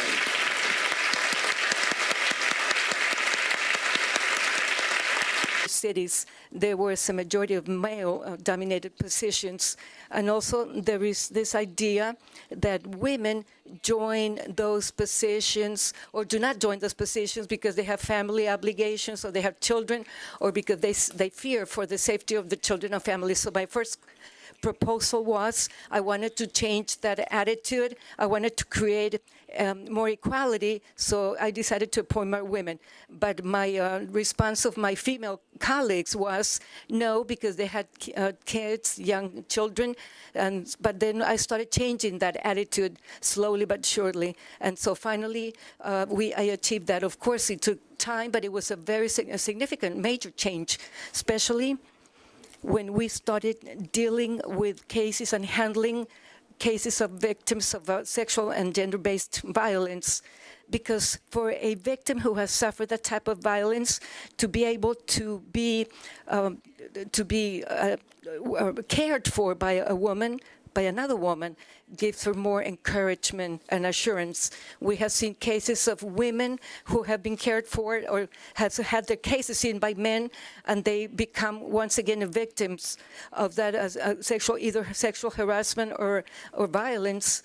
So what we are trying to do is to have a center, one-stop center, where we have professional and female staff. We had a very particular case where we had made all these efforts to set up a 24-hour care center and a court for victims of gender-based violence, because violence does not take place from 9 to 5, but it actually happens at night. And we knew that at that place, in that location, there was a lot of gender-based violence, and we did not understand why. We were making great efforts for people, for the staff working there to be able to train and to learn how to handle these cases. But then we found out the only male security guard was the first person at the door where the women were entering the building to file the reports, and he was discouraging the women from going in. He was telling them, like, what are you doing here? Or are you sure you want to file a report? Why don't you just go back home? Of course, that the important thing is that we have to train both men and women. You've presented and created in Guatemala the 24-hour court. Is that transferable? Can we use that model in other places, or is it unique to Guatemala? In Guatemala, just like in many other countries, to typify women again, or to criminalize violence against women is something very recent as an offense. This is a very recent action. If the woman, if the victim married her attacker, then there will be no liability for the partner anymore.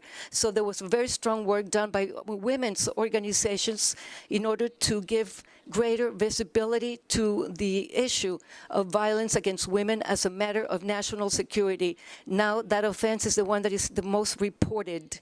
And one of the debates that we used to have around 2010, 2011 was whether it was necessary to have specialized tribunals or specialized prosecutors' offices. And we were thinking, the question was, why should we have a difference? If justice should be the same for everyone, should there be different courts for women and men, and men and women? Well, they should be able to and get to know these incredible women that Vital Voices has had the privilege of working with for a number of years. I'm Jenny Smith. I'm the Director of Strategic Partnerships at Vital Voices, and my job is to help bring partners to the table so that the women that you're about to meet, so that they get to continue to do what they do so well, and that we can provide at least a little bit of support in our way to help expand their vision for change. It's our pleasure to be here this year. We've hosted this event in partnership with the U.S. Institute of Peace and Kathleen and her incredible team for the past 3 years, I think. So thank you so much for your partnership and your leadership and the incredible platform that this institution provides to the women, like the women that you're about to meet this morning. I also want to thank the Bernstein Family Foundation. We've had an incredible partnership with you for the last number of years around the Global Leadership Awards, and the support that you provide to our honorees every year is incredible and invaluable. The Bernstein Family Foundation uses its philanthropic platform to create incredible social change, focusing on American democracy, the arts, culture, and other notable causes. So we're privileged to have a partnership with you, and thank you very much for that. I'll just say just a little bit about Vital Voices, and then we'll get started. We're a global NGO that's been around for about close to 17 years now, and our mission is quite simple. We believe very much in the power of women's leadership, and we search the world for incredible women who have a vision for change in their community, in their country, and around the world, and we invest in them. And we help bring that vision for change to scale. We provide mentoring, networking opportunities, training, capacity building, and we believe very strongly that an investment in one woman can have transformational change in one community. And our honorees that you'll meet this morning are the perfect example of that. So I encourage you to ask questions, learn more about them, visit our website, and see how you can get involved. And I'll just explain the hashtag GLA. That's in reference to our Global Leadership Awards, which was hosted earlier this week, which honored these incredible women. So we look forward to the conversation continuing, and thank you again for your time. Thank you.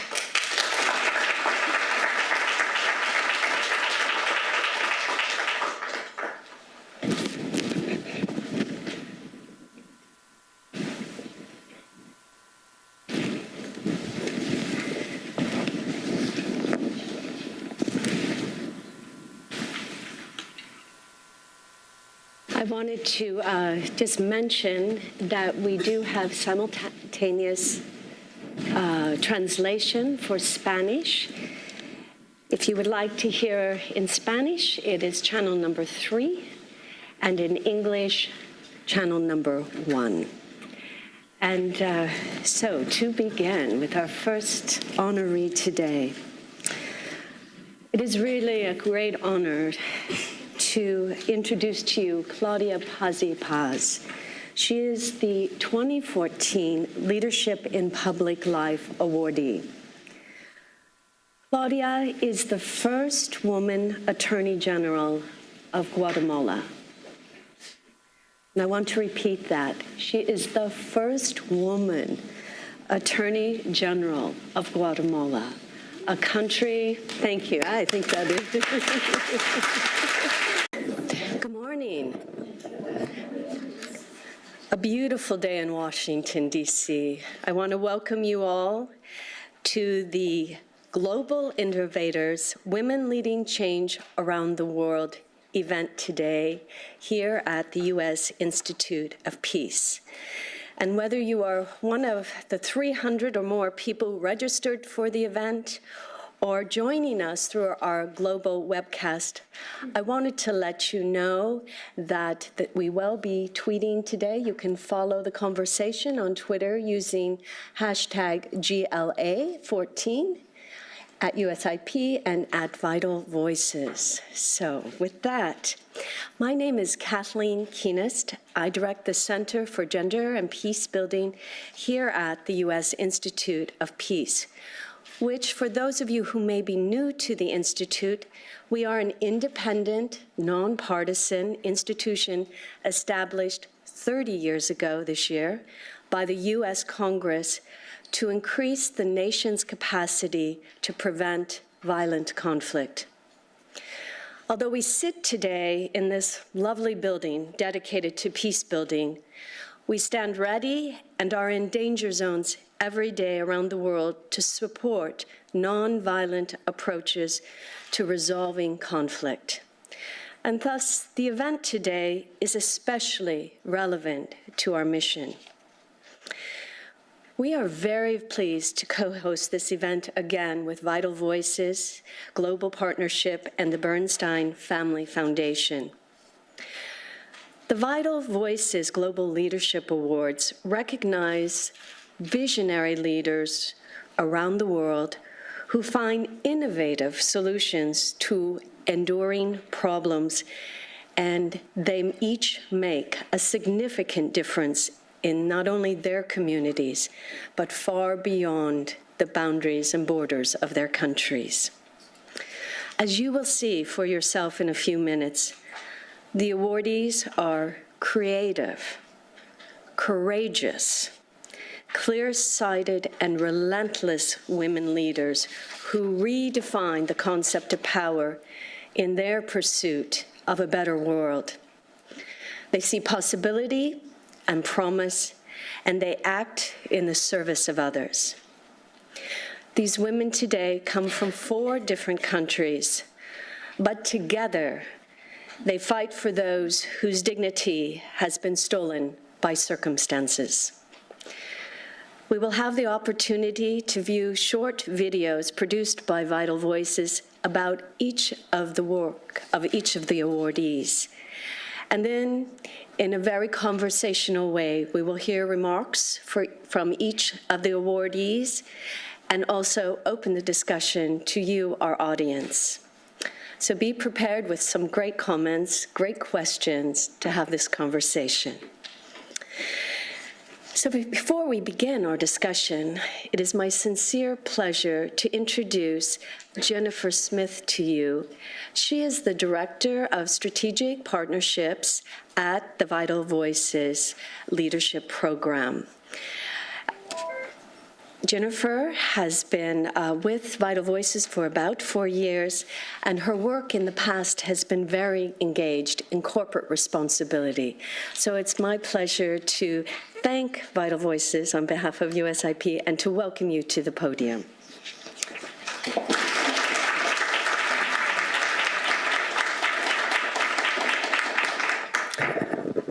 Hi, well, good morning, everyone, and thank you so much for taking the time to be with us for a few hours and meet.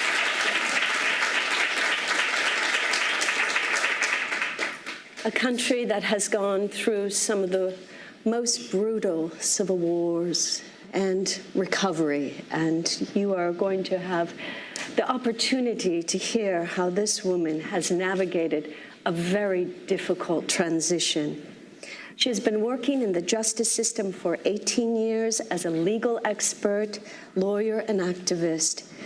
She received her doctorate in human rights and criminal law and served as judge and was the national consultant to the UN mission in Guatemala. To set the context for Claudia's work and for our conversation this morning, we will begin with a 3-minute video that highlights many of Claudia's achievements in her capacity as Attorney General of Guatemala. May we see the video now?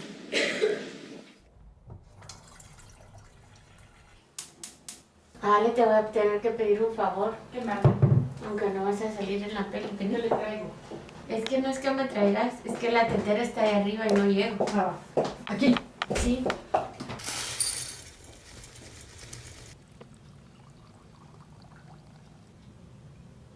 El teléfono no deja de sonar.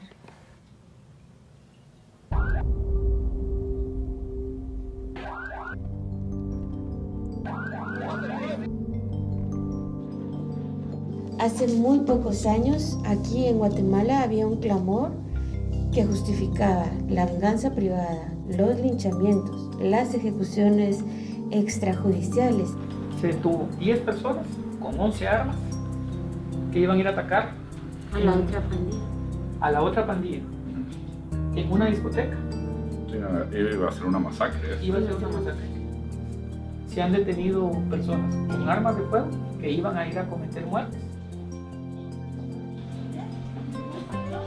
Creo que muchos guatemaltecos partidarios de la no violencia. Vine hace año y medio y vine porque me parecía muy importante lo que la doctora Claudia Paz está haciendo. No creo que a un hombre fiscal general le dijeran un diminutivo de su nombre, pero a mí, Claudita, mijita.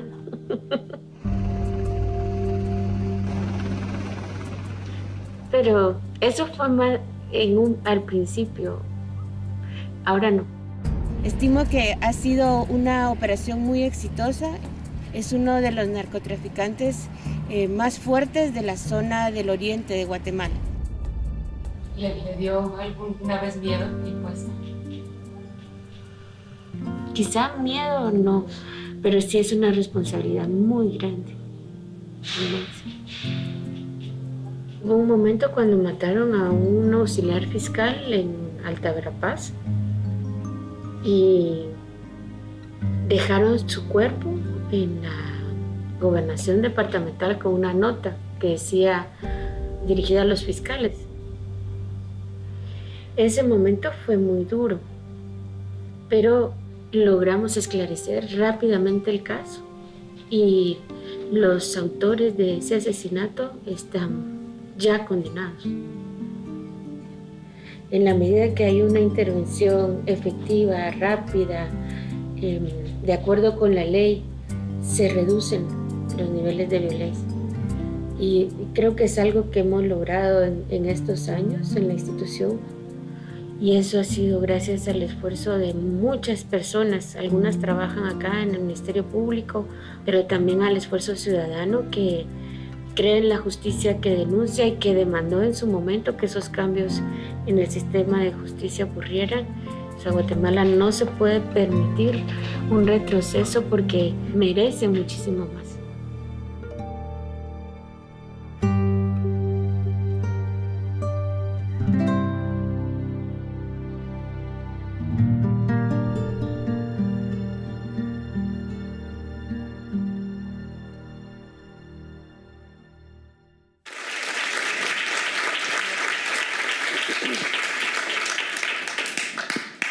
So I'm just making sure we're all on. Great. Claudia, let's begin our conversation and talk about this idea of somebody imagining you as little Claudia, and clearly you have a different leadership style. Tell us more about your leadership style and how you, coming from your background and your world were able to exert that kind of authority to make change last? Quizás. Perhaps the first thing I would like to say that I'm deeply grateful. Can you hear me? Can you all hear me?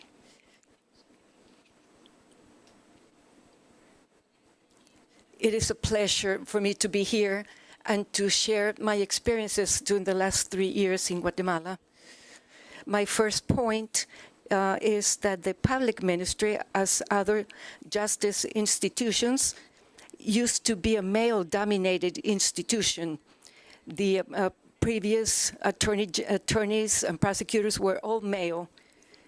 And so my first step was to find people, or my first challenge was find people that would either ignore me or shove me to the side or try to support me. So finally I found people who supported me, and they started being nicer and supporting me. But I believe that with the day-to-day work and with my everyday responsibility of recognizing and giving value to everybody's and to respect for everybody is something that we can do as women when we can play a role as leaders. Because I believe that we as women can play a different type of role, a different type of leadership, different from men.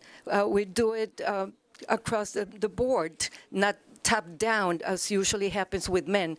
So there has been a lot of changes in the policy to have a more equal treatment for everyone. The public ministry, along with the police department, were male-dominated, and also the victims, most of them were women, so we had to go along with them and provide that support. In terms of time, how long did that? Are we talking several years?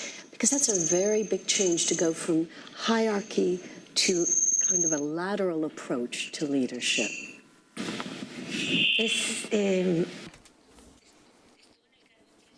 Well, I held my position for 3 years, but of course, it's a very deep, changing, transforming position, because the first question that came up when I took my office as prosecutor, as Attorney General, was my question was why were most of the attorneys male? And if we compare, we could be half and half, but especially in the smaller